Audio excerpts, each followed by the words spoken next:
welcome back to another video. I want to extend a healthy thank you to my Discord community members for keeping the chat alive and well, sharing valuable and useful information. I also want to give a shout out to our newest community members, which would be Crybaby118 and FT Light. So the traditional markets, if you know anything about them, have all sorts of confusing terms that really deter retail users from the market. And there's actually some rules and regulations that purposely keep retail users out of the market. Don't know why, don't know how, but they do. If you ever heard of an accredited investor, that is just one of the examples I'm talking about. And I bring that up because the crypto space is nothing like that. Not that the crypto space doesn't have any rules, but when you talk about the crypto space, you're talking about everyone, the world as a whole, retail investors included. And that's why the crypto space has gained so much popularity, because there's no confusing terms, just really confusing technology that a whole bunch of people are willing to share with you, which makes it easier to onboard these people. And the technology is completely practical. You're talking about lowering transaction fees for sending payments across the world, deleting the middleman if you want to send a transaction from you to a kid down the street, earning money for sharing your data rather than getting your data solicited and you not receiving a dime. And lastly, maintaining its value if you simply just want to hold your funds year over year without having to worry about inflation. That is right. I just wanted to get off my soapbox today and spread that little piece. I also want to thank my viewers. I've been getting a lot of views on the videos that contain projects and new discoveries in the space. So if you guys really do like that, just let me know down in the comments. And if you like the content that we have covered so far, go ahead and drop a like, drop a subscribe, and click the bell so you can get notified every time I come on the net, which is typically weekly. Now, without further delay, let's go ahead and get into our first bit of the day. Unstoppable domains. If you guys have not heard of Unstoppable Domains, they are not new.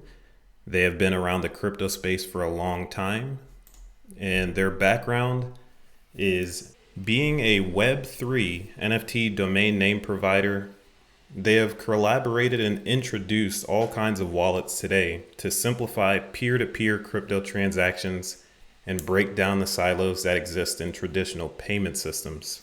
Now, what I mean by Web3 is just a step up from the web that we use today, which people refer to as Web 2. And that refers to the internet that is dominated by companies that provide services in exchange for your personal data usually, and they monetize it and get money from it while you do not get a dime. And in the context of Web3, I'm talking about Ethereum, Zil, all of these decentralized applications that run on the blockchain and allow everyone to participate without monetizing their personal data. All right, so now that you have the background for Unstoppable Domains and how to decipher Web 2 from Web 3, what do they actually do? So as you can see on their website here, you can see .zil, .crypto, coin wallet, Bitcoin, all of that in the above. And what Unstoppable Domains can do for you is provide an NFT, which is non-fungible and exclusive to you if you buy it from them, domain name that you can customize with whatever you want, as you can see here. And when you purchase a domain name from them, depending on which domain name provider you go with, after that, you simply can use your username across all apps and websites. You can use it as a website URL. You can use it as a payment address for all kinds of wallets, and so much more. And just to explain a few, these are the supported browsers that your domain name can apply to. So if you wanted to create a decentralized website, a social media website such as Twitter, maybe you want to go twitter.blockchain, you can use any of these browsers to do so. Now, let's say if you are a payment provider, you own a business and you wanted to create a crypto wallet so you can receive crypto from your customers, you can use any of these wallets. And what Unstoppable Domains does is partner up with all of the major wallets that are in the crypto space for you to use. And just to drive my point home here, I've been transacting in the crypto space for over 5 years now, and there has not been one day where I look at that 24-word deposit address or transaction, whoever I'm sending it to, and I do not get nervous that I messed up one character.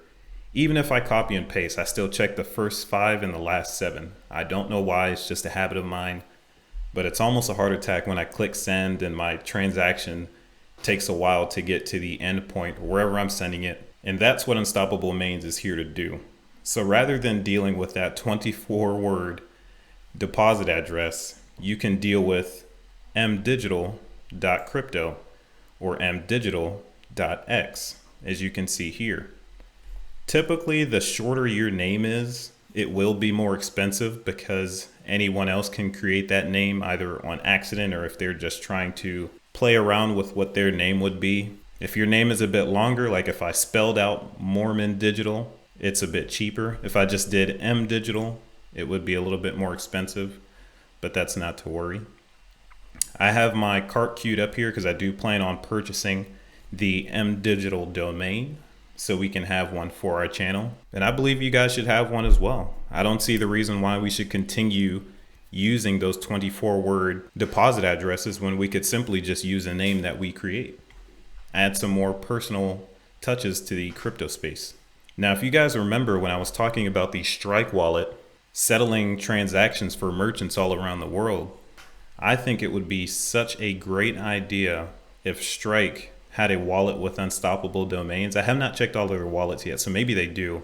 But when we're talking about spending crypto on a daily basis, which I think the world is really coming close to, it would be so practical if we had a Amazon.Zil or a Rite Aid or a Walgreens or Aldi's.crypto. That's pretty much all I have for this project here. And it's fairly simple. Once you go to checkout, you'll get a claim ticket for your domain name, and then you simply scroll down to the wallets. Well, it's not on this screen, but once you click this button, you'll scroll down to the wallets, pick which one you have or don't have, or one you do plan on using, set that wallet up, and you come back to this website, connect those 2 wallets. You will have both of them on the screen, and once it gives you the go ahead, you can fully integrate your domain name with that wallet address. And once that is finished, that's when you could start adding your Bitcoin deposit address. You can add your XRP deposit address, your Ether, Litecoin, Zil, Polkadot, all of that stuff. And it's just that simple. I really like this idea. But let's go ahead and move on to our next segment. $22 million drained from compound contract that was hit for $80 million last week. Now, this isn't funny. This is really bad, but the compound project as a whole did not receive any negative impact from this. It was simply a faulty contract that held a large amount of money and had a bug deposited to the wrong addresses. And the reason why I find this funny is you'll see later on down the line, but the way they tried to get their money back, because this is a consensus governed project, the whole community has to come together and make this happen to fix bugs, to return money. They can't simply just go on somebody's account and take the money out. That is why decentralization is key. And this should also be a lesson learned for the Compound project to figure out how they're going to continue to do consensus governed projects, but also keep the practicality, because if they ever make a mistake like this again, it is literally up to the integrity of the user to return that money or not. And going on to the part that I find funny is they thought about doing an NFT that was broken up into 5 pieces.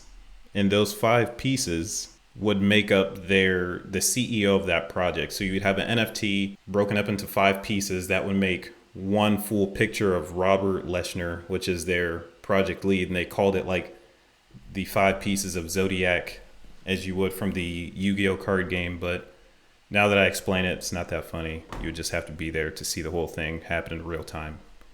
All right, moving on.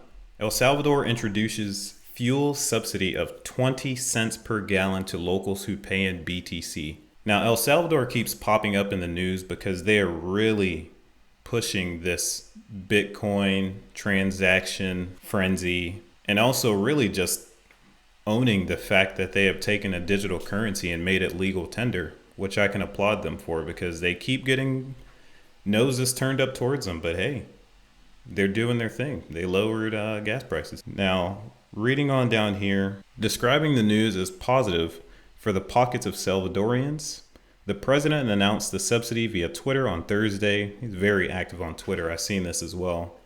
According to a rough translation, Bukele stated, the company Chivo negotiated with the largest gas stations companies in the country so that starting tomorrow, their stations will sell each gallon of fuel at 20 cents cheaper with Chivo wallet.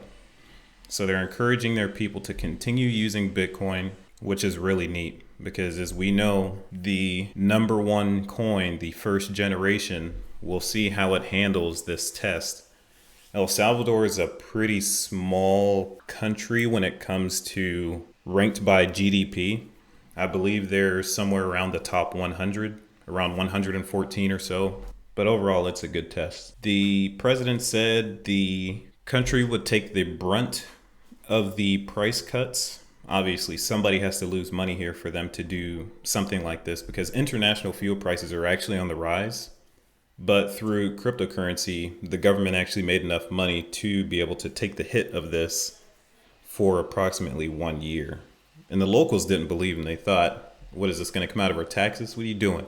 But he reassured them on the backhand that they would take, let me see if I can find it. Yeah, right here. So he added that the government will absorb the increase for 1 year only, noting any reduction in global gas prices will also be passed on to consumers during the period. And I find that pretty neat. So far, he's keeping face value, being honest and true. And you have to when you're talking about the crypto space, because it is transparent. If you do anything sketchy, and we can simply just go onto the blockchain and see that you did not shell out a certain amount of money, you're in big trouble, pal. All right, moving on to the next tab. Bitcoin set to become legal payment in Brazil. Now, this one definitely blew up my Discord channel. I believe I was the one who shared this. And upon reading this article, I seen that they want regulatory clarity.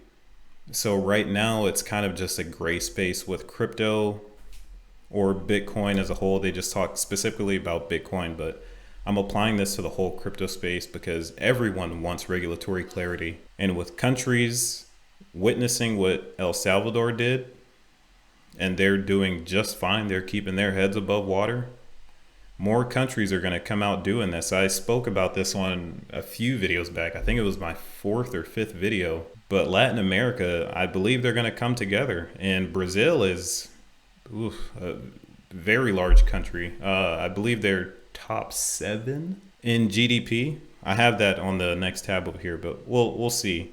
So it is not yet legal currency. It will go through their chamber. Brazil deputy said he was happy with the approval of the Bitcoin law and stressed that Brazilians were already facing Bitcoin in many places, with the possibility of buying, selling, and investing in this sector. So they want their people to know what Bitcoin is, who they're getting it from, who they can trust, and everything like that, which is neat. Moving on to the next tab here, we can see that Brazil, right under Italy, France, UK, India, Germany, Japan, China, US, the top dog, they are number 9. So this will also be a great test for Bitcoin and the crypto space as a whole if they can support a country that is within the top 10 in regards to nominal GDP. I am very excited to see in the coming days when they will pass this bill in Brazil. According to the article in the previous tabs, they said if the Chamber of Deputies gives the thumbs up, and that article came out on the 5th of October, then they're looking for next week to legalize the transaction of Bitcoin in that country, following the same example as El Salvador, which we called it. We called it, guys. And let's go ahead and move on to our last tab here. Now, this was brought to my attention by a couple of people in my Discord channel that Bitcoin is the 8th asset by market cap. And I refreshed it because I pulled this up a few days ago. But as you guys know, Bitcoin had a price rise to 54K, bringing its total market cap over $1 trillion, which made me very excited. And this was on top of Facebook's crash that they had last week. So the stock of Facebook fell along with their servers going down. I don't believe they came out as to say the reason why their servers went down, but to my knowledge, everybody flocked to Twitter to see what the heck was going on, and the price of Facebook fell, and that is where Bitcoin decided to take advantage, finally topping Facebook at 928 billion. Made me kind of excited. And just to give an idea of where Bitcoin is in comparison to everybody else, 11.1 trillion for gold, 2.3 for Apple, 2.2 for Microsoft. Bitcoin is in a very advantageous spot right now. With the supply getting short, exchanges are apparently holding less than 30% on their exchanges as users are buying them out. And I wish you guys would just join my Discord so I can share more news with you, because this video was going on to 19 minutes now, and I don't want to take up too much of your time. But the crypto space as a whole is starting to show its practicality. In every single way, it beats the standard procedures that we do in traditional finance today. And I said that in the beginning of the video. The way we get paid for our data is better in crypto. The amount of interest we get is better in crypto. The way we can take out loans just by the credit worthiness of our account balance is better in crypto. Honestly, I believe the only advantage that the traditional financial system that we have today is that it is a hybrid. You can do digital and physical, but it's inflationary. And plus, nobody wants physical, so that's subjective. Either way, that is all I have for this one. I'm not going to do the review today because this video went so long. I thank you for listening. Thank you for watching. If you find this helpful, share it with a friend, share it with a family member, and I will catch you guys on the next one.